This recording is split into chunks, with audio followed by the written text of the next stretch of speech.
Okay, second attempt. So good afternoon, everyone. Welcome to this edition of the NITheCS Colloquium. My name is Francesco Pedroccione, and probably most of you have seen me before. Yeah.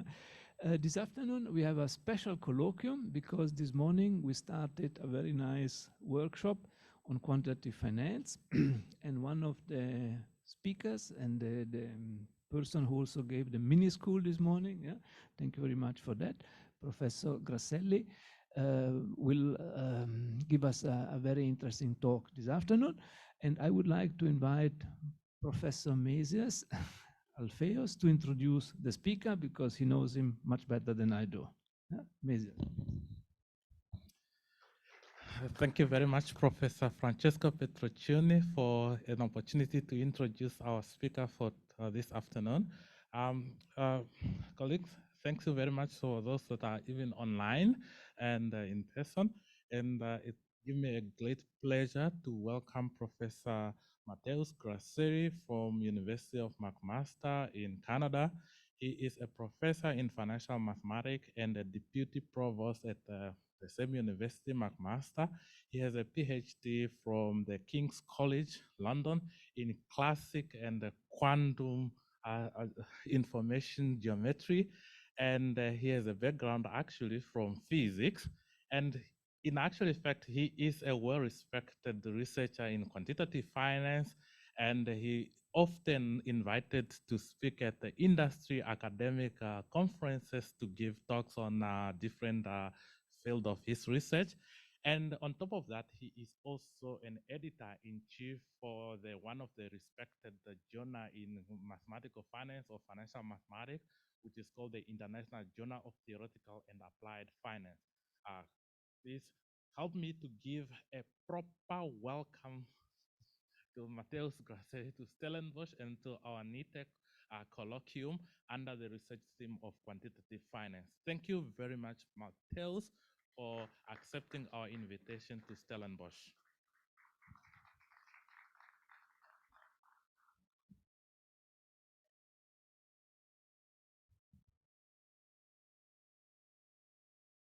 There we go. Thank you so much, Matthias and Francesco. I do give a lot of talks, but I have to say it's the first time that I give a talk in a cinema, so this is very exciting for me and amusing, but not as amusing as it sounded to our driver who brought us here from the hotel. When we got in the van, he was told that we're going to the cinema, and he said, well, what are you going to do? Watch The Gods Must Be Crazy. To great amusement to the entire car. So I just remembered that this is what they do in the beginning of the movie, right? There's a bottle that drops from somewhere, so I just brought this prop. And and you know, I don't know if you have it in here, but in Canada we have a website for students to say what they think about professors. It's called Rate My Professor. Do you have that here or something similar? And so on Rate My Professor, you know, the students can say nice things, but they can also say nasty things. And so it's not good for professors to monitor that very closely. But I used to monitor mine. And you know, the worst thing that a student once wrote about me there was that I told too many jokes in my classes. And then another student replied, said, no, are you crazy? This is the good part. So don't go to learn math, just go for the jokes.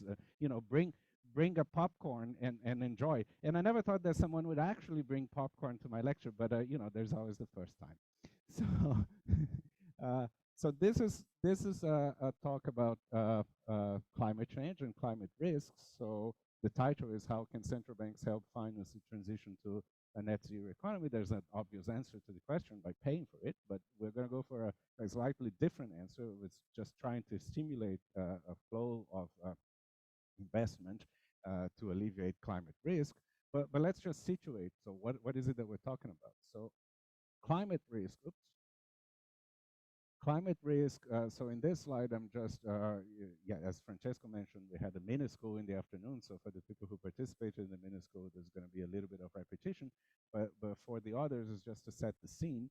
So we're talking about risk that is caused by actual climate events. So for example, by you know, extreme weather events that cause losses to property or to manufacturing or to inventories and so on.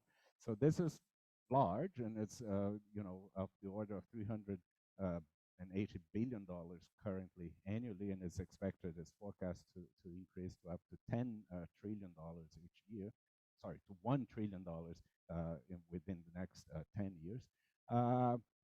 But then there are, you know, the type of other risks that are associated with what happens to the way that we organize our economy if we were to avoid extreme climate events by changing the structure of our economy. So by going to a low or zero emissions economy, well, that would mean, among other things, that, you know, assets that are currently derive most of their value from future emissions will not be able to be exploited. So, for example, fossil fuel reserves, if we were to stay within a carbon budget, which is a concept that we might come to define later on, most of the oil reserves that are on the ground need to stay on the ground. So that means the company that depend for their valuation on the value of those assets would be severely impacted. So these are the types of risks that we need to contend with. So here's just a time evolution of the type of extreme loss events compiled by an insurance company worldwide. So this is, you see, it used to be very low, so tens of billions of dollars each year for the entire world, and then it increases, and you know, you have insured losses, and also, yes? Yeah, so they are all in 2021 prices, so they are inflation adjusted. Yeah. So you know, you can see that, of course, there are some fluctuations year by year, but it's clear that there is a trend that is going up, and that's where the $1 trillion a year estimate is coming from. But then, by way of, so you know, what this means is that there's something that needs to be done in the economy, both to deal with the physical risk and the transition risk, and that is to change the structure of the economy. So there are investment needs and investment opportunities. So this slide just kind of collects the orders of magnitude of what people think it should be needed, both to control emissions and to deal with the outcome of existing losses, so adaptation. And it's large, right? So it's like something of the order of $4 to $9 trillion per year is what should be invested, plus a little bit more for adaptation. And then you should ask yourself, how much is invested? So in other words, how much research and development, or all sorts of green initiatives trying to look at green capital, lower emissions, and so on, how much is currently done? So what you find is that it's about 5 times lower than what it should be, which is either bad news, gee, it needs to be 5 times more, or relatively good news. It's only 5 times more than needs to be done. At least it's not negligible. There is some amount of green investment. So the purpose of this talk is to say, you know, what central banks can do to promote more of this flow of investment to green projects and green technologies, and how would that affect the overall emissions and therefore the overall level of economic activity that we can expect. So one thing that is going to come back later is the issue of issuance of green bonds. There is a very large global market for corporate bonds, of which a very small proportion are green bonds. So green bonds are bonds that are issued by companies that say that they will use all of the proceeds of that source of funding towards green investment. So there's problems with certification and making sure that that's correct. But whichever way you define, you can see that it's a very small amount that is currently being issued, and we would like to promote more of that. And then the point is, see if we do have more green bonds, what kind of effect you will have on the financial system and on the economy as a whole. So this is just in pictures, more or less, what those numbers were. This is what has been happening so far at about $850 billion of annual investment. This is what it's estimated that is needed, and at some point we're going to need to move from there to there. So it's either going to be an immediate transition. The faster it happens, the better. And if the central bankers in the audience, I would like them to jump on the possibility possibility of doing that as quickly as possible, but most likely it's going to be a little bit more gradual, but eventually we need to reach those levels. From previous years, so again in the order of the hundreds of billions of dollars, there's some investment that is done by the private sector, and then there's some investment that is done directly by the public sector. So either by subsidizing directly or by themselves investing in technology or renewable energies. And it tends to be kind of comparable, and this is an important parameter for some of the models that we're going to be doing. This is not only a private sector solution, but it's also not only a public sector solution. It's going to have to be a hybrid solution. This slide just shows you globally what little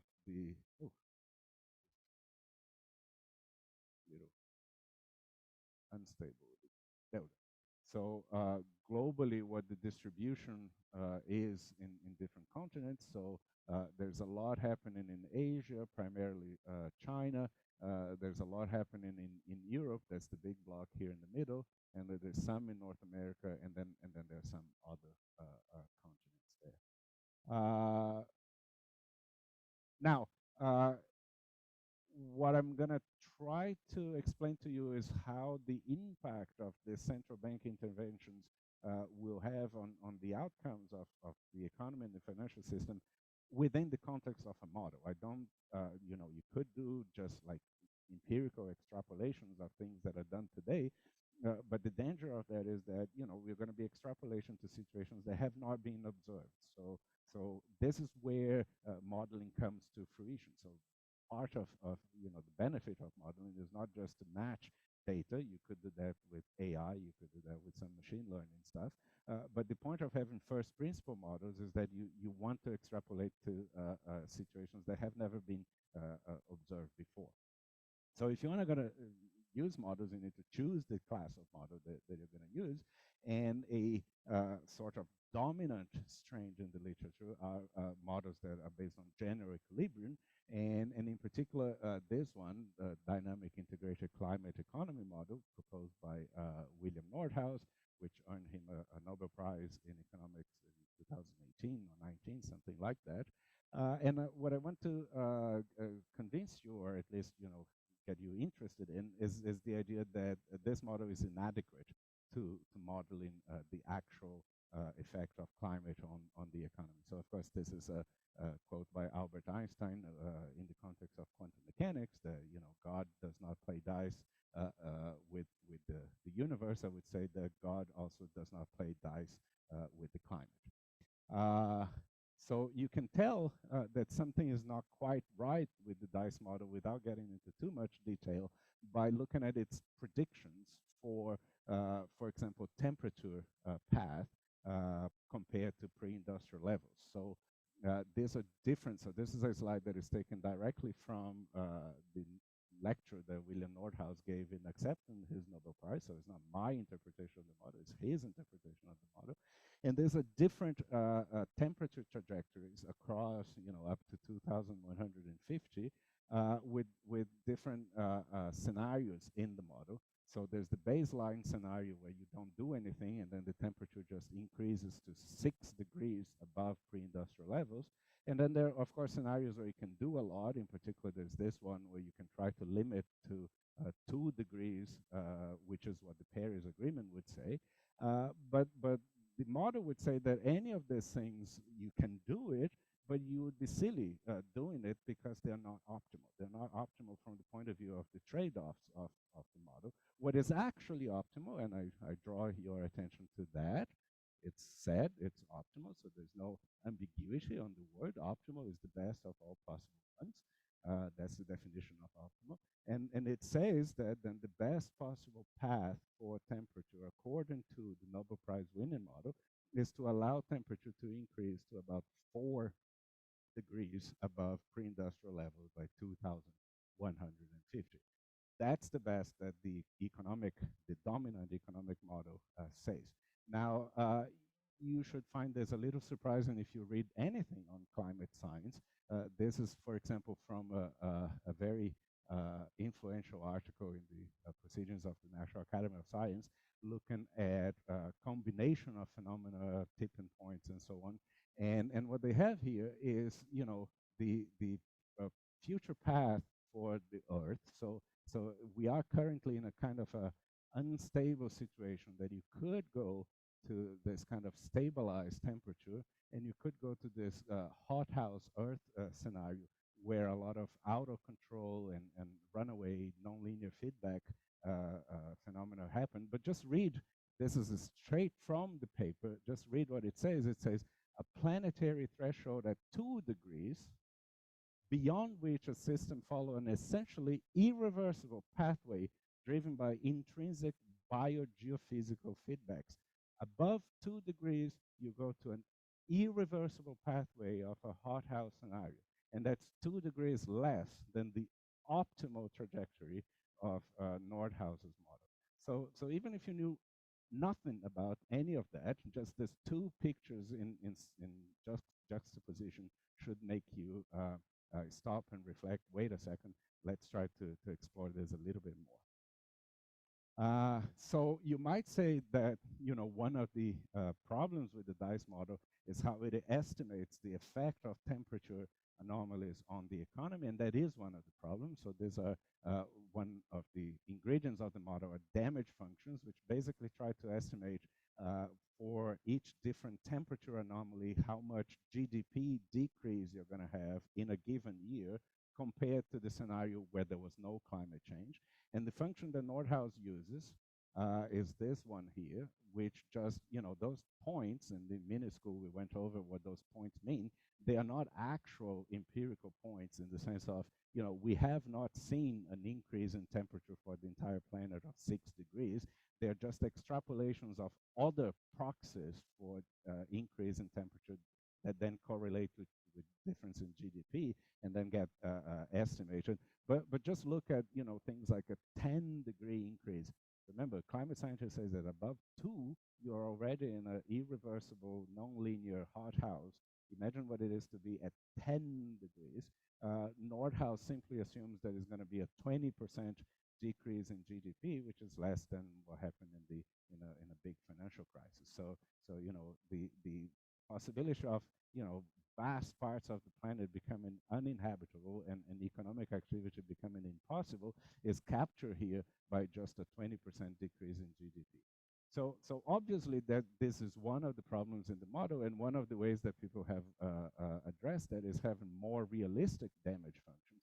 But more realistic damage functions is not enough if you plug them into a model that is not sensitive to the damage functions. And in the mini school, we played around with this. If you plug in more realistic damage functions in DICE, you do have a decrease in GDP for a while, but eventually gets back to a exponentially increase in GDP because that's the structure of the model. So this is what I'm talking about. So all of those different scenarios will lead to essentially the same growth path for the DICE model. And as we saw in the mini school, you can push that further, and what you're going to have is like slightly lower growth path for a while, but eventually reaching the exponential growth again if you give the model enough time. So what I want to tell you instead is about a different class of model that doesn't start from the assumption that there is a unique exponential growth equilibrium for the economy, but instead that tries to model more realistic interactions between sectors of the economy and then the outcome of it. So it's not put as an assumption. The outcome of it is a model that has more a richer dynamic structure. So it's a model that belongs to a family called stock flow consistent model, came out in a paper called Coping with the Collapse that came out in 2018 by several co-authors, all based at the Agence Française de Développement, who continue to extend this model. So it's becoming one of the sort of more popular of the least popular models, more popular of the alternative models to dominant macroeconomic climate models. So the structure of the model is that instead of looking at unique representative agent for the economy, looks at sectors of the economy, and without getting into too much detail, what the model does is try to look at the fundamental assets and liabilities that each of the sector has with each other. So think of, deposits that households have with banks as a primary example. For the deposit holder, this is an asset. For the bank, it's a liability. And then look at the transactions that happen between sectors. For example, consumers buying things from firms, that's a payment from the household sector to the firm sector. Firms paying interest on loans that they had with the banks, that's a payment now from the firm sector into the bank sector. So you now establish, of course, there are going to be much more complicated flows across this economy, but you can try to group them into this big buckets. And then the interesting thing is that, what makes it stock flow consistent is that the flows here for everything that is coming into a sector and going out of a sector, they add up to what the savings of that sector is. Think of, a traditional household receives all of the payments from salary or interest on accounts, but then has to pay for consumption and other payments. So the balance of that is what they can then redistribute among assets. If it's a positive balance, it's going to increase the amounts in the different assets. If it's a negative balance, it's going to increase the amounts in the liabilities. So what it does is that it creates a system of differential equation for the balance sheet items that is constrained by what the transactions are between the sectors. So that's what makes it a stock flow consistent model. Now, you don't use those primary quantities as the modeling variables because you want to map those modeling variables into other sort of state variables that are then described in the system, because these things are all like of the orders of trillions and so on. So it's hard to keep track. So you try to normalize a lot of that by economic output and look at ratios that are more meaningful to be analyzed. So this is, okay, so let me just give you an overview of the variables of the model. Y is the output, and it's assumed for simplicity that this output is simply a multiple of the capital that is installed in the economy. But once you determine what the output is by looking at the productivity per worker, you can tell how many workers are employed, so that's the labor force. But this is just the output absent climate change. Now you need to consider that part of this output is going to be destroyed by damages, so that gets reduced. And something that we haven't defined yet, we're going to define in a couple of slides, part of the output is going to be redirected in order to reduce emissions. So it's not output that you're going to be selling directly to the public. It's going to be used by the firm sector itself to reduce some of their emissions. So that's called abatement. So this is what is eventually available for sale by the firm sector, and that from that they make their profits. So what are the profits? If you recall the table, of course you cannot recall because I just flashed the table very quickly. But if you think about the table, profits is everything that the firm sector makes minus everything that it pays out. So the firm sector makes money by selling stuff. So P times Y is the sales revenue.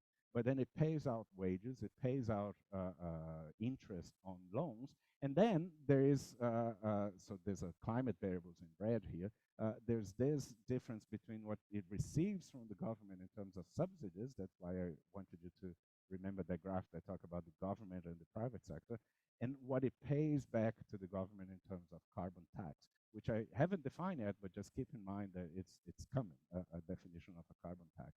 And then based on that, you can define this, what I mentioned are the state variables of the economy, because now there's a ratio. So it's the ratio of everything that is paid in wages divided by GDP, ratio of the debt of the companies divided by GDP, and so on and so forth. And the key engine of the economy is that firms at any given point decide how much to invest. And investment here is in terms of increase in capital. So they're going to be deciding how many more factories to build, how many more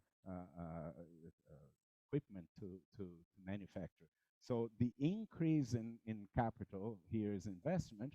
So capital increases according to that, but it decreases with some depreciation. And another effect of climate change is that it can make capital depreciate faster. So this is damage of climate change to output, so things that are produced each year, but you can have an additional damage to install capital. So your things depreciate faster because of higher temperature or higher acidity or whatnot. Crucially, this is what firms, I said, decide to invest, but whether they get the money to invest, whether they get the money from profits, but the two don't need to be the same. So in some points, the firms might try to invest more than what they make, and sometimes they're going to invest in less than what they make. If they want to invest more than what they make, it's like a student wanting to consume more than their salary, they need to go into debt. So a company that invests when investment is higher than profits, and then there's dividend payment that are made to the shareholders. But when this is positive, then they need to increase their debt level. And conversely, if they want to pay down their debt, then they need to invest less than the profits that they're making. So now this is going to be one of the dynamic variables that will serve as an amplifying mechanism. So sometimes if firms are in a aggressive mood and expansionary, they're going to be borrowing a lot and then an increase in their capacity, and that feeds on itself because that's going to be like higher profits. But then once there's a downturn, they start to pay down this debt, and it's going to make the economy contract faster than it would if there wasn't the effect of that.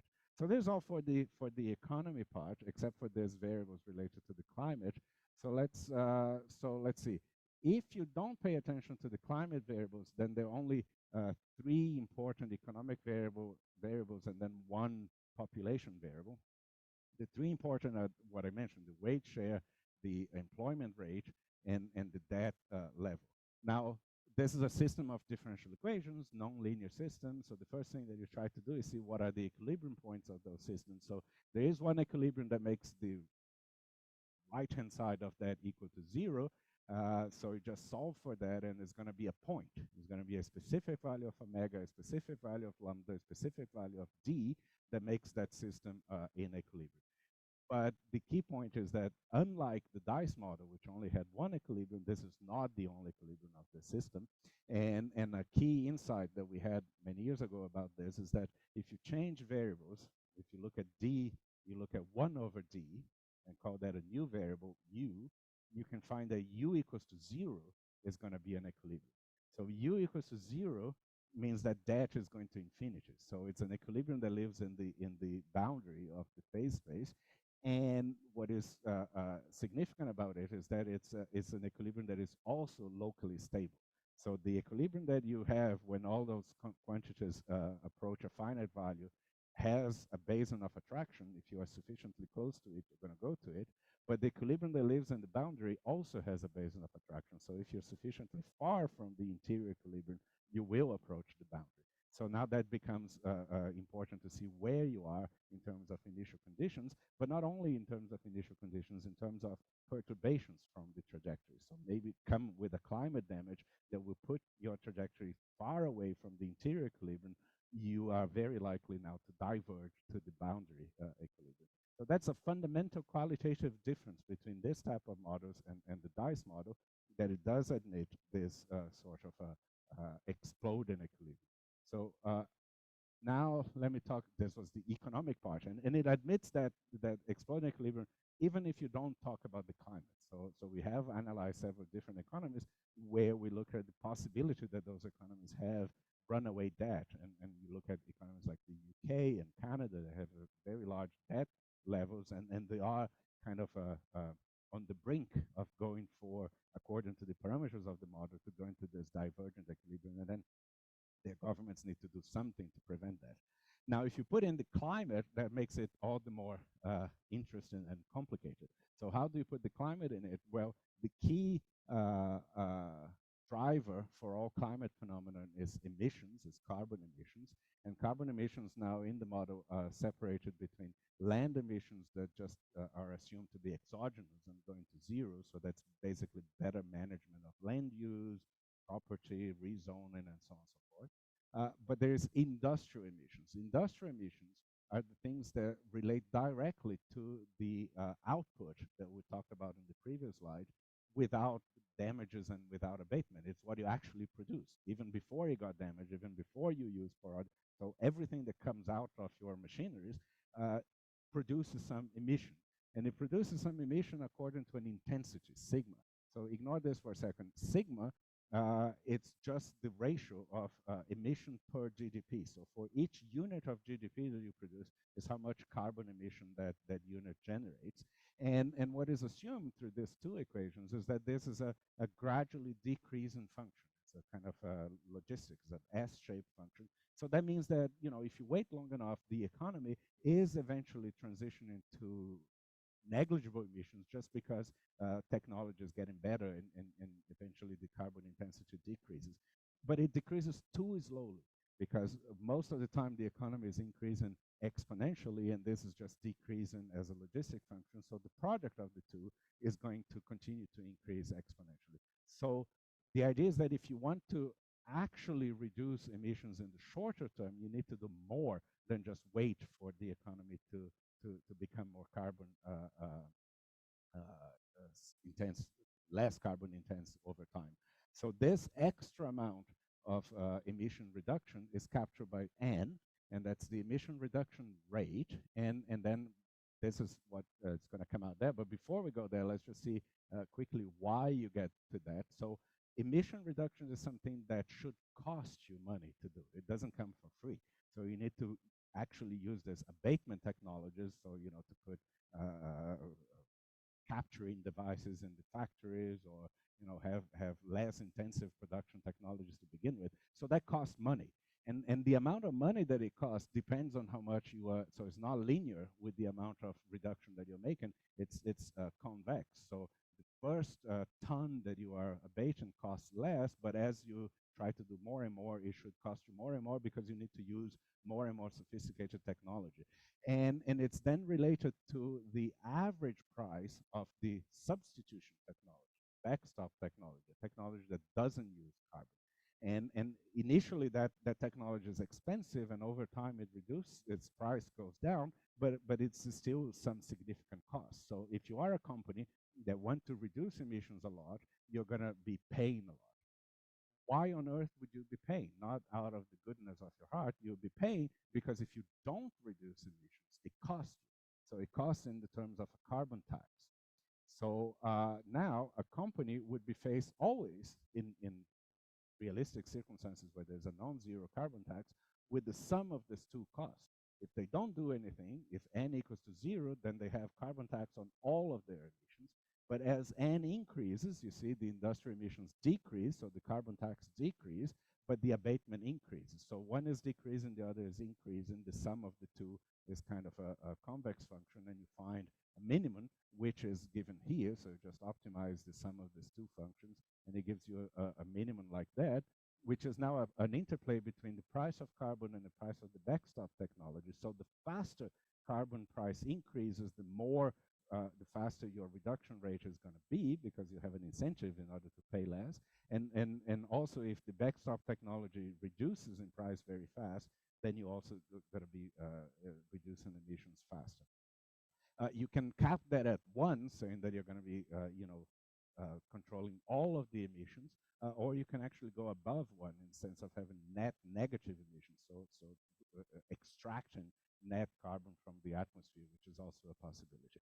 Anyways, that's then the structure of the model. That this is just some dashboard for seeing, you know, what actual carbon price is, to say it's not 0. Carbon price is a reality. Many jurisdictions around the world adopted that. So, you know, this is about dollars per ton. So this is 100. So some countries are in this region of $100 per ton. Most countries are below. What we would see in the simulations of the model is that we should be way above. So fix 100 as a kind of a baseline for what this is. We need to be way above $100 per ton. Currently, most countries are very much below that. So why are emissions important? The emissions are important because that's the driving of this carbon cycle. So emissions enter the upper atmosphere level, and eventually they get absorbed by the ocean, and eventually they go down to the deep ocean. But eventually here means hundreds and hundreds, if not thousands of years. So there's a diffusion mechanism that occurs there, but that diffusion is driven by the emissions that is coming at the upper atmosphere. So what you want is to cut that to zero, so net emissions are zero, so that the carbon concentration will stabilize by way of these equations to some value. And then based on that value of carbon concentration, you can calculate other variables of the model, but you also don't need to wait to stabilize. You can calculate along the way, because the amount of carbon that is in the atmosphere at any given point affects what's called forcing. And forcing is basically a greenhouse effect phenomenon. It says that if there are more carbon or carbon equivalent particles in the atmosphere, there's going to be less of the radiation that is received from the sun. Less of it is going to be emitted back to the outer space, because it's going to be trapped in the atmosphere. And if it's going to be trapped, then you're going to have, you know, a higher amount of energy coming in than energy going out. So you need to increase the temperature of the body that is emitting energy, so that it eventually emits the right amount of energy to stabilize, to reach equilibrium. That increase of temperatures, that is what forcing does. So there's a pair of equations here that looks at the temperature in the atmosphere and in the deep ocean, and also this eventually stabilizes to an equilibrium value of temperature that then makes the energy in equals to the energy out. So that's the path of variables going from the economy to the climate, and now you have a certain amount of temperature above pre-industrial level, but now everything is hotter. Everything is hotter. The ocean is higher. There's more acidity. There's less arable land. You know, now you need to follow the IPCC the specification of what that does to the planet, and couple that to estimates to what it does to the economy, and then eventually you get this damage function, which were the curves that I was showing you before. So that links back. So there's the feedback from the climate to the economy, because now you're going to be hit with reduction in GDP and reduction in capital, because you allow the temperature to increase. So it's many steps, but the logic is simple. More emissions, higher temperature, higher damages, bang, hits back the economy. What does it do when it hits back the economy? Now it's a complicated system for the economy itself. So this is the overall cycle. I'm not going to read each of the boxes, but this is just the schematics. But the important thing is that it affects the capacity of firms to continue producing at the level that they want after paying abatement. They would have to borrow money in order to do aggressive abatement. And if they borrow money, now they have a lot of debt and they have to repay the debt. So now you need to find a balance between those two variables. So let's do a couple of experiments here. So within this model, so that appeared in this paper, Coping with the Collapse, the first experiment that they ran was, let's suppose there is no climate change. So in other words, let's suppose you can let the temperature increase as much as you want, and the damage is zero. What path is the world economy currently? Are we already in the boundary equilibrium? So, you know, there's no hope, let alone the climate. We are already too much indebted, and, you know, we need to just start over. So fortunately, we're not in that situation. So based on calibration and estimation of underlying parameters, and then plugging into the model, they find that, you know, all of the variables of the model stabilize. So this is employment. So employment rate stabilizes, and I guess the other ones are, inflation. So one of the curves is employment, the other is the wage share, and the other is inflation. So everything stabilizes. This is the GDP. So the green here is GDP. The blue is emissions. So emissions, of course, continue to increase because you never told emissions to stop, because there's no damages. And because emissions continue to increase, the temperature anomaly increases and reaches, you know, this absurd level of 8 degree temperature increase by 2200. So that is without climate. So the only comfort that you get here is that if there was no climate, the economy would be more or less okay according to the parameterization of this model. But of course, there is the climate, and there are damages. So the other shortcut that you can do in the model is, you know, it's a complicated transient model with all of this, you know, diffusion of carbon and so on. But you can push the model to the asymptotic once it equilibrates. So you can see, you know, after you reach net zero, which is assumed at some point you will, because otherwise you have no hope. So once it reaches net zero, Then the temperature eventually, after many, many decades, stabilizes, doesn't change too much.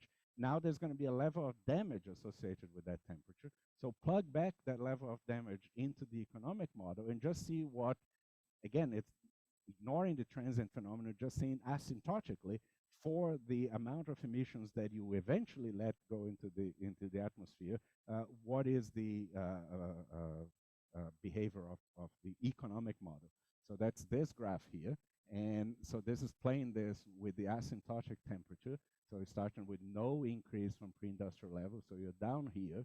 So pretty high employment, pretty high wage rate, and pretty low debt ratio. And what you see is that as the temperature, the asymptotic temperature increases, the economy gets progressively worse, but smoothly. So it just gets like lower employment, lower wage share, and a slightly high debt level. So that's kind of controllable, and it's, you know, there's some linear response from those variables to the increase in temperature until it doesn't.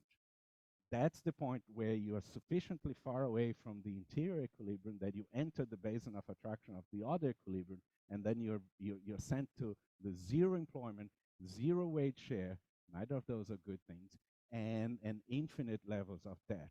And this is important, that bifurcation doesn't happen at extraordinarily high temperatures, doesn't happen at very low temperatures either, but it happens to happen at the level of temperature that climate scientists says, yeah, that's pretty much where you would expect the economy not to be able to absorb that. So around the 4 degrees. So it's kind of a sanity check that, you know, this type of model does predict very bad outcomes for the range of temperatures that climate scientists says there's going to be very bad outcomes. And again, I repeat, that's not something that the DICE model does. The DICE model continues to be happy and merry for high and high temperatures, and it never has that kind of bifurcation phenomenon. Not only the DICE model, but the majority of the models that economists use that are based on unique equilibrium with linearized response. So the next thing that you can do here is, instead of just looking at this asymptotic, let's look at the transition. So actually what the variables do in between. So this is a graph that shows, again, for the Köppen model, what happens if you put different damage functions. So you can't read the legend, but they are related to you know, more and more severe damage functions. So you can see, so there's the business as usual, so with no damages, and that kind of overlaps with the Nordhaus damage function, which, as I showed you before, is the most benign one. Is the one that says, if you recall, that a 10 degrees increase in temperature will lead to a mere 20% reduction in GDP. So no wonder it's not only the DICE model that doesn't predict a collapse at that very low damage function. This model also doesn't predict a collapse because it's a ridiculously low damage function. But as soon as you put any of the other damage functions that are showed in the graph, the ones that don't stay down here, the ones that have a kind of a tipping point behavior, there's going to be a point where it picks up and then destroys a large part of the economy.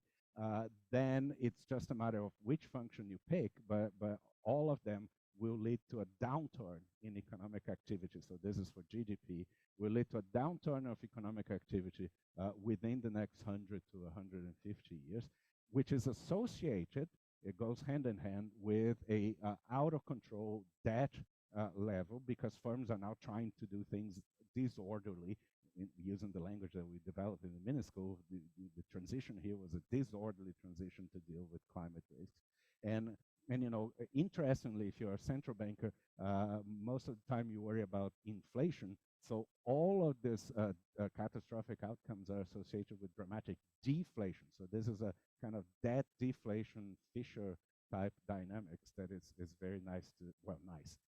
It's very interesting to see recovered in this model. But you might say, okay, this is depressing, and you know, I'm gonna do something drastic with my life as soon as this lecture is over. But don't, you know, hold on. There's hope, because this is no policy. So it's without doing anything, just letting the system evolve as business as usual. So you can start doing policy. So policy now, remember, the key instrument for policy in this model is a carbon tax. Now, a carbon tax doesn't need to be an actual tax. It's any cost of carbon. So it could be regulations that will impose penalties if you have more emissions. So anything that imposes a cost to higher emissions plays the role of a carbon tax in this model. And this is the path of the carbon price that is associated with the different policies. So there's this very benign increase in price here that is currently well below $100, like I showed you in that graph. And then it just increases at 2% a year and never goes above, $200 per ton. And that is associated, so that's the light gray, that is going to be associated with temperatures that go all the way up to 3.5, close to, more than 3.5 increase in temperature. So, it's not going to be too bad for the other variables, but it's around the level that climate scientists would say you should start to feel uncomfortable. So what can you do better than that? Well, you can ramp up the cost of carbon. So this is a policy that by 2050, more or less, would see carbon price in real terms to increase to $500 per ton. So remember, in most countries now is below $100. So this is a significant increase because it's inflation adjusted. But the payoff of that is that you're going to control the temperature. So it's going to still be above the 2 degrees Paris Accord threshold, but in a range that is more manageable and more comfortable. Now, the question is, can you, and this is with the Nordhaus damage function, with this slightly increased, so because with the Nordhaus damage function, remember, it never collapses, right? So it continues to grow. So this is just to show the effect on temperature. So if you put more severe damage functions, you can expect collapses. So let's see in the next slide, if there's something else that you can do to help this system, even with a carbon tax. So this is the sensitivity analysis that they did in 2018 as well, but in a separate paper. So let me spend some time on this slide because it's very important. So the three different scenarios here, let me try to remember. So there's a no policy scenario, and the no policy scenario is this one, that the private debt just increases uncontrollably, and then the temperature ends up there, and this is real output. It will increase and eventually turn down and will continue to collapse. So that's the no policy scenario. Then there is a carbon tax scenario, which is the red one. So what's happening with the carbon tax? So it will reduce emissions, but look at what it's going to do to the private debt. So it's only carbon tax. So firms have to bear all of the burden of paying for the carbon tax. So they're going to be borrowing. So the idea here is that the debt level is going to be controlled. So it's not as bad as this one, but you can see what's going on here. Or you can extrapolate yourself. It is going to go out of control. So that's not a very good scenario either. So it's a carbon tax that will help control emissions, but it's going to cause havoc in the economy. So what you want to do more here, what they did in that paper, is like, let's put more subsidies. So subsidy just means the government is going to use part of their revenues directly to finance green investments. So take some of the burden of the abatement costs from firms.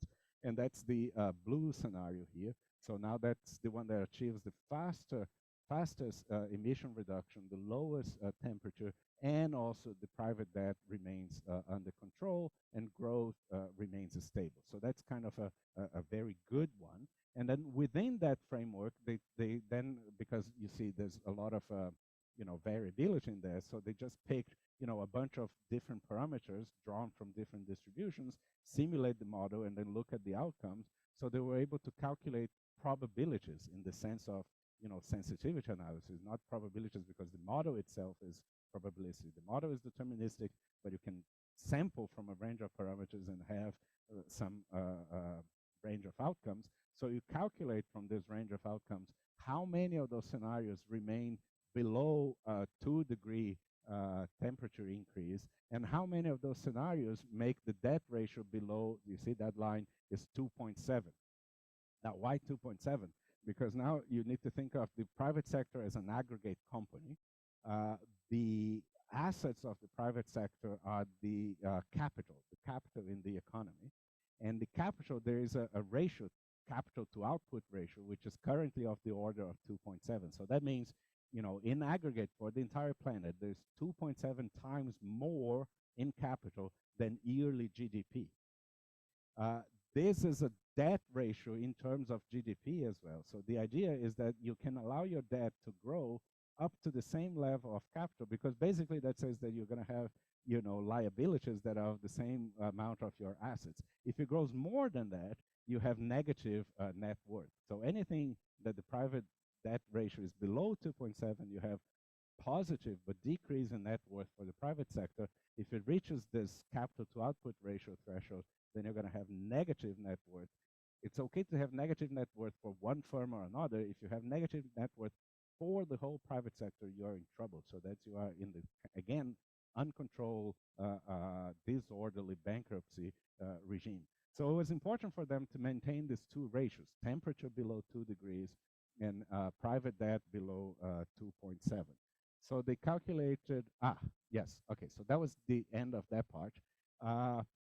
Now, what I want to do in the next 11 minutes is switch gears. So they only consider subsidies from the government. So subsidies is an action of the fiscal side of the government. They're going to use hard-earned tax money to subsidize projects.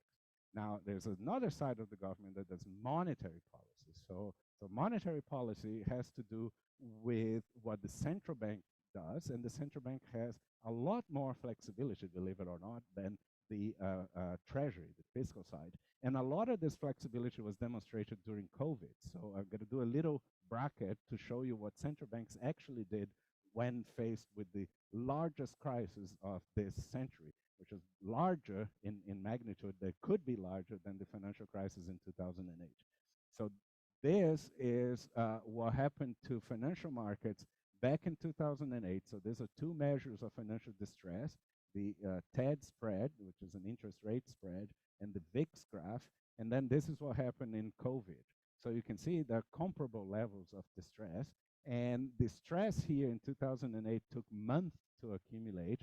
The stress here on COVID was a week, right? It jumped in there. So central banks understandably freaked out at that point. And they freaked out, and what they did was to look back at the playbook for 2008. So the next slides are just going to show you that whatever they did in 2008 over many months and going through kind of a progressive use of lines of defense, they did in days during COVID, and not in progressive use. They like, fuck it, I'll do everything that is possible. Okay, so that was the level of panic that hit the financial markets for COVID. So this is a graph for quantitative easing. So quantitative easing is large-scale purchase of financial assets that after the fact, the central banks justified. You read all the press, it's like, oh, well, it's to, you know, decrease interest rates on long-term assets, blah, blah, blah. BS.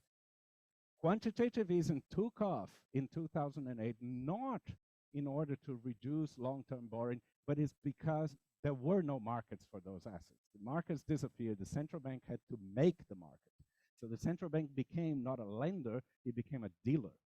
And Perry Merlin, who writes a lot about that, he coined the phrase of the central bank not being a lender of last resort, but being a dealer of last resort. So when markets disappear and you cannot make markets by the private sector, the central bank came in and put bid and ask and made the markets, and that's how they acquired a lot of those financial assets and then allowed the markets to continue. And then, you know, there were like progressive rounds of quantitative easing, and every time there is a progressive round, there's an increase in the balance sheet. So this is for the Federal Reserve. So increases in the balance sheet. But what you should pay attention is the magnitude of the increase that took years. And then here what happened again in days after COVID. So they came in and they said, we're going to buy whatever. We're going to buy treasuries. We're going to buy long-term bonds from the government. We're going to buy corporate bonds. It was the first time in history that central banks went in and bought direct corporate bonds. So you will say, wow, that's intervening in the market. Yeah, it's intervening in the market because there was no market. There was a panic and a possibility of freezing all of these financial markets. And the other thing that happened, so just That's the order of magnitude that we're talking about. Something that took years in 2008 took weeks in 2020. And the order was, instead of something of last resort, they became the dealer of first resort. They became the dealer of first resort because of the generalized panic, but also because of something fundamental that happened between 2008 and 2020, which was the, so this is now not just looking at quantitative easing, this is looking at the entire balance sheet of the Fed. So again, look at the increase that happened in 2008 and look at the increase that happened in 2020. And then this was up to 2022. It continued to increase. And this graph more or less stabilized, but it's not going back. This is a universe of much more prominent central bank intervention than ever before in the history of capitalism. But why did they do that? So there was a phenomenon between 2008 and 2020 that I call, so this is my trademark here as the person to cover that, the illumination of shadow banking. So if you read about, the 2008 crisis, they were like walking on eggshells and say, well, there's this part of the financial market that acts like a bank, but is outside of the jurisdiction of the central banks. So we're going to call that a shadow bank. And shadow bank is basically an entity that borrows in the money market and lends in the securitized market. So it has, as Perry Merlin calls it, is money market borrowing of securities market lending. So both sides of the activity is market-based, as opposed to a traditional bank which borrows in the deposit market, which is not a market. A deposit, you go to a bank and you make a deposit, and then you don't go out and trade your deposit with somebody else. It's your deposit. And the loan is also not tradable. Matheus borrows money to buy a wine farm, and he doesn't go off and sell that lending. The bank doesn't go off and sell their loan to somebody else. This is still a relationship between the bank and Matheus. With shadow banking, it's what's called market-based financing. So the raising of the funds is in the money markets, which are the shares of money market mutual funds, shares. They are not deposits, they're shares.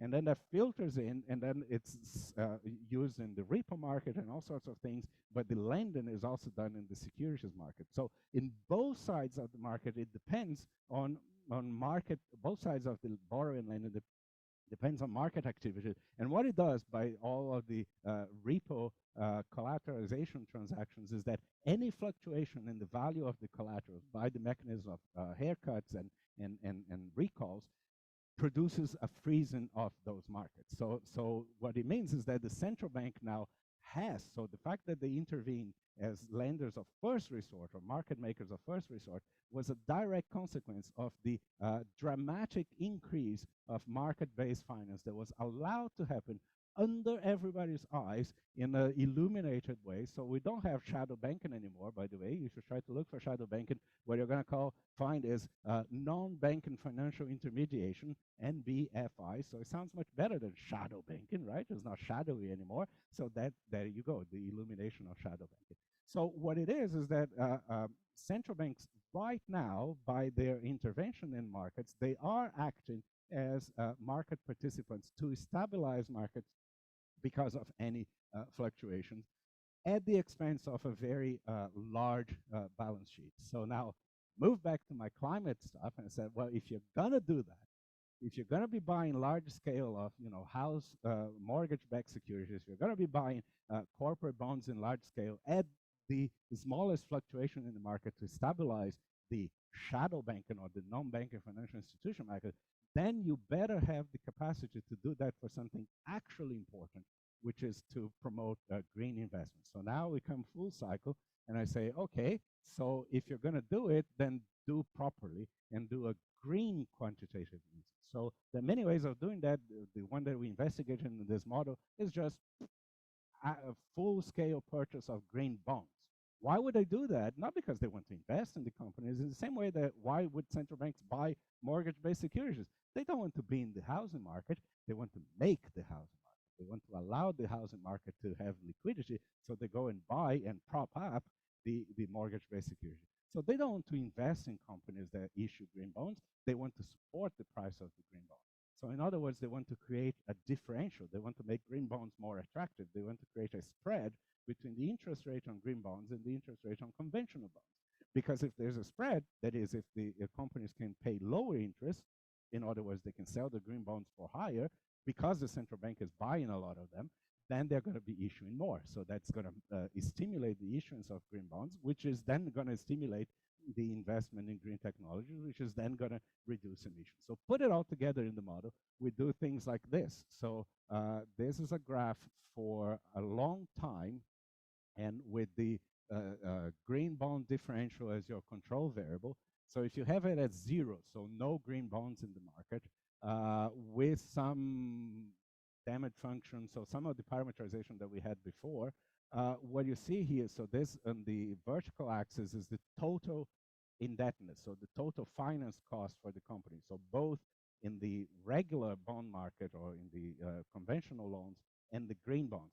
So of course, for 0, there's no green bonds. And what we're saying here is that over time, for this specification of the model, you have an explosive trajectory. So think of the graphs that we saw before, it was one of the explosive trajectories. The thought experiment is, can we, by simply increasing the differential on green bonds, so make green bonds financially attractive for companies to issue, bend that curve, so to speak. And if you do that aggressively enough, for example, you know, at a 5%, so admittedly, it's a ton. It's 500 basis points. So the central bankers and the others are going, but you guys did that for COVID, right? You guys intervened in the market massively for COVID. Why not intervene in the market that actually matters? So there you see that there's a kind of a possibility of bending this to acceptable levels. So I'm almost done. Yep. Delta is the by how much the interest rate on green bonds is smaller than the interest rate on conventional loans.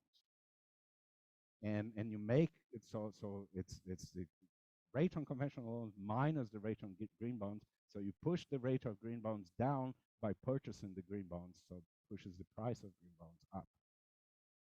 Okay. So then, you know, you can do your sort of sensitivity analysis, change the values of the parameters, and you know, those are the things that in that other paper by Bovary they had. So what is the probability of keeping the temperature below 2 degrees? What's the probability of keeping the finance ratio below 2.7 degrees? What's the probability of keeping both below, 2.7 ratio? What's the probability of keeping both below those thresholds? And you can see that with no policy whatsoever, we're doomed. Doomed, I tell you. It's 0.4% chance of hitting that. So if you want to bet in that kind of future, be my guest. With carbon tax, that's slightly better. With subsidies, that's slightly better. Now, with subsidies and green quantitativism, this looks like it's worse, and there's a reason for that, because so what happens is yes, so is a perverse phenomenon. So it's like the Jevons paradox. So in Jevons paradox, every time that you increase the efficiency of something like a car, instead of you know, actually cutting emissions, you just make the car run faster. So what happens in here is that yes, there's it's cheaper for firms to finance their transition, so they just invest more and they just increase production. There's a way to mitigate that, yes, here with actual investment in green capital, not just, you know, trying to prevent emissions by abatement. So investment in green capital would lead to different capital regulations. So you do, you know, like in risk-based capital adjustments, you can say that loans that are given to increase green capital have a lower risk adjustment, and in order to make banks be more incentivized to offer those loans. So unfortunately, I spoke too much, but you know, that's the point where you could read the details in the paper and say that combined with the green policy has all of the beneficial effects of reducing emissions, maintaining the debt ratio stable, and not falling into this Jevons paradox. So this is a paper that we're going to be submitting soon, and hopefully it's going to be published later this year. With, I forgot to say, there's joint work with a student of mine in Canada, Luca Milek. So yeah, so in that then like I said, if you do that with a green interest rate now, this is the best scenario. So in fact, you're guaranteed to maintain the debt levels below the threshold, and your probability of jointly achieving the thresholds is monotonically better. So that's the best combination of policies. So this is basically the same conclusion I presented in the mini school, but I'm going to repeat for the ones that were not in the mini school. It's an important problem. You cannot ignore climate change. It's not going to be addressed by traditional macroeconomics, the one that says that it's optimal to let the temperature increase by 4 degrees. You should be suspicious of models that say that. It's going to have disequilibrium models, because that's, the climate is not something like the economy that, you make agents just reorient their expectations. So now, okay, well, my inflation expectations are changed now because I know that this is going to lead to explosion in inflation. You can change your expectations about the climate as much as you like. The climate doesn't care. The climate is not formed by expectations. So there's a different time scale in the climate. There's disequilibrium, and you need to take that into account in the modeling. It has to have financial variables. So you cannot model these things with an economy that just has firms and households. If you're trying to model the effect of financial indebtedness, you need to have a sector that corresponds to borrowing and lending. So you cannot do that without a banking sector. And it's not going to be something that you try one by one. So I try to convince you with the different policies, trying just modest increases in this and experimenting with that, and then doing control experiments and waiting for 10 years to see what the effect is. We don't have time for that. You have to do that, every possible policy that you can have, as central banks did during COVID. During COVID, they were not interested in saying, oh, well, let me try to do this decrease in interest rate, wait for 2 weeks, see if the financial market collapses or not, and then I'll do quantitative easing. No, they just said, do it.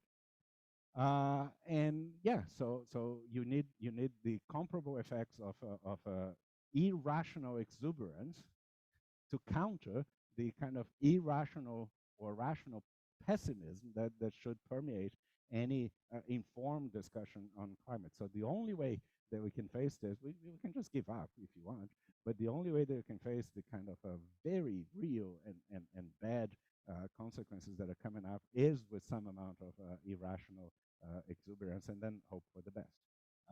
So thank you very much. Thank you very much to Matheus for such an excellent talk. Any questions online and in person as well? Question? Good. This one here.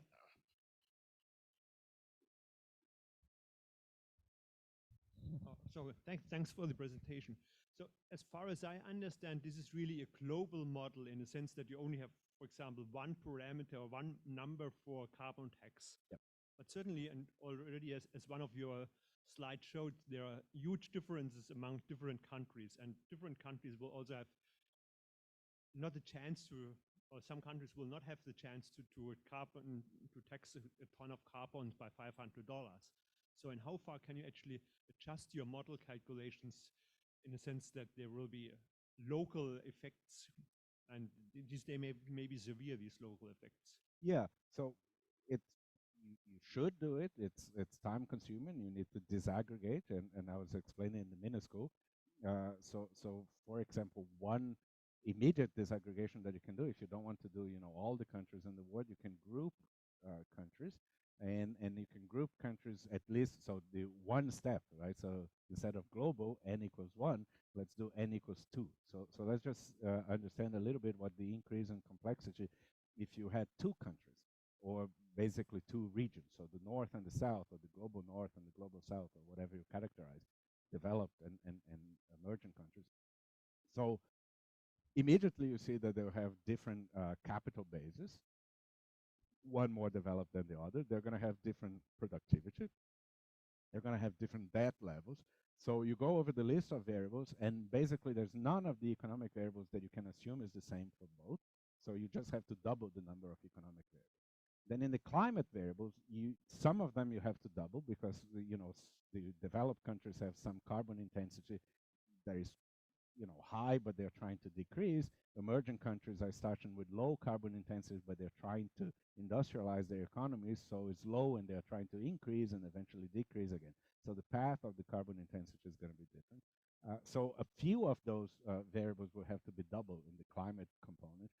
Some of them are going to remain the same. So for example, the carbon concentration, it's kind of okay to take an average, because that is the effect of the average um, propagation of energy coming in and out. That's why the first order effect is the important thing to capture.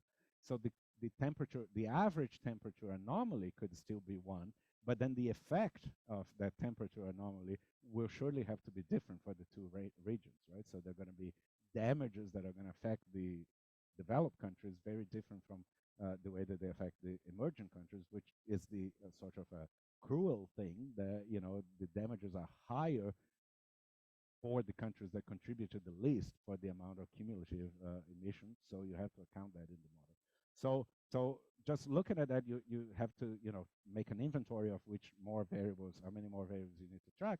But then in addition to that, you have to create variables, right? So what will make, so those two regions are not going to be disconnected, so they're going to trade with each other. So your GDP now, instead of just being a global GDP that is only consumption and investment, is going to have consumption, investment, and then exports minus import. So now there's going to be a flow of goods from one region to another, and it could be a net positive or net negative flow of goods that depends on time and the circumstances. And it's going to depend on relative prices. So I had a overall price for goods. Now I need to have two prices. So there's going to be two inflation regimes, and there's going to be a variable that connects the two prices, which is an exchange rate. So with that recipe, you can begin to look at what the model looks. And two students of mine did that for this two region, and it's very complicated. So it's not just twice as complicated. It introduces many more dynamic possibilities and interactions and back and forth. And then beyond that, I think that the computational complexity will get really, really. So I don't know. Maybe with advances in artificial intelligence, one can do that. But I'm just saying, I know what the kind of feasible thing to do with at least a small number of regions, and that's the best I can offer. Just a technical one from my side. Okay. Ooh, scary. Technical one. How did you determine the probability intervals for the no policy? Oh, so the probabilities there were for is based on simulation of many runs of the model with perturbed parameters. So each run of the model is deterministic. You start it, and then you just follow the output variable. But you do that many times over a distribution of parameters. So you sample the parameters in this big high-dimensional sampling space, and you do that carefully. You don't do like you do, appropriately, and then you collect the range of outcomes, and then for that range of outcomes you have a histogram of outcomes, and then you can say, okay, well, that's the probability of this outcome staying below this threshold or that threshold. Okay, and can you just explain a little bit about the green interest rate? Yeah, so there were two. So there's the rate on green bonds, which is caused by purchase of green bonds that move the price up and move the interest rate down.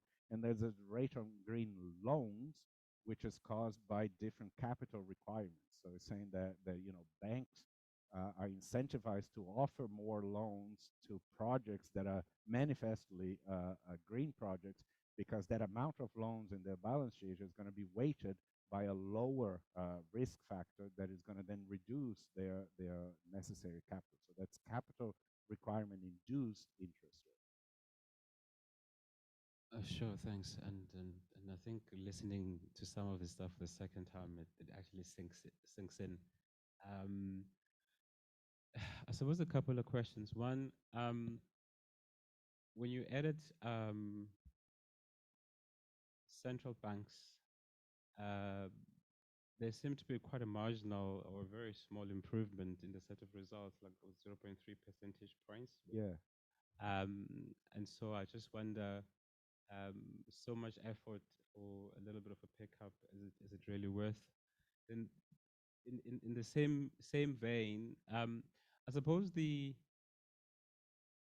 central bank interventions from a COVID-19 perspective, we would think about them in terms of a market dysfunction and coming in to sort of correct that. And your intervention there is short term. You come in, it achieves what it's supposed to do, you let then the market operate the way it would. But in this case, the risk could be that you then sit with a whole lot of stock of maybe illiquid, you put it that way, in the central bank book. And then you have maybe an instrument now applied in an environment that doesn't really necessarily call for it. And then that creates other problems as well in future, where your balance sheet is maximized and it limits your ability to intervene in future episodes of market dysfunction. So how do we handle that? The other one around differentiation, emerging markets, central banks versus developed markets, I suppose it kind of links to his point, would have been also something that I would have been keen on, as to how then central banks in emerging markets ought to think about it in our context. If you think about Africa, for instance, where you don't have a well-developed capital markets, where you've got these instruments that you can sort of, hold, and then hopefully you can then sell them back to the market when there's price discovery. So let me start with the second. Matheus, just make it quick. Maybe you can engage later because we need to. We need to leave. Okay, but maybe very quick. So on the second question, now you need to tell me why this is temporary. You said the central bank intervene in the market temporarily and then comes out. Well, this is 12 years that they never reduced their balance sheet. So continue to have those mortgage-based instruments in their balance sheet, because every time that they tried to reduce, the markets went crazy. It's like a taper tantrum. Remember that? So every time that they tried to reduce a little bit, the markets went crazy. They said, okay, fine. We'll keep that on the balance sheet for as long as it takes. And then actually they were trying to do that paradoxically just before COVID. They said, oh, come on, okay, let's do that. And look at the continuation of this graph. It hasn't come down. Right? So what I'm saying is that this type of quantitative easing interventions, as opposed to lender of last resort, which is really you lend, you come in, and then you pay back the loan and you come out, these quantitative easing interventions are not short-term. Right? They remain on the central bank balance sheet for a long time. Therefore, we can do the same thing with the climate. Yeah. That fine, but there was a risk to the mortgage market as well, right? Okay, all good things come to an end. Thank you very much for a really interesting and exciting talk.